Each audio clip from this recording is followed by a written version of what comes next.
sings. Sometimes all of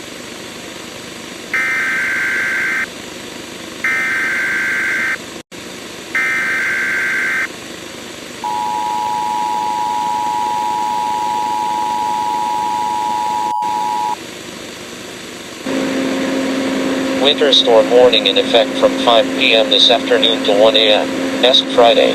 Wet, heavy snow and blowing snow expected. Total snow, accumulations between 4 and 10 inches with locally higher amounts possible. Winds gusting as high as 50 miles per hour. Where? Portions of southwest and west central Michigan. When? From 5 p.m. this afternoon to 1 a.m. EST Friday. Impacts. Visibilities may drop below 1/4 mile due to falling and blowing snow. The strong winds and weight of snow on tree limbs may down power lines and could cause sporadic power outages. Travel could be very difficult. The hazardous conditions could impact the Wednesday evening and Thursday morning commutes. Gusty winds could bring down tree branches.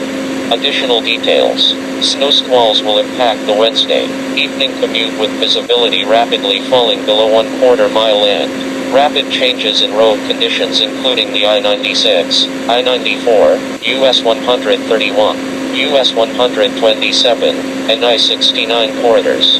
Heavy lake effect snow along with gusty winds develop behind the squalls with a potential scattered power outages as well as poor visibilities and hazardous travel conditions Wednesday night into Thursday.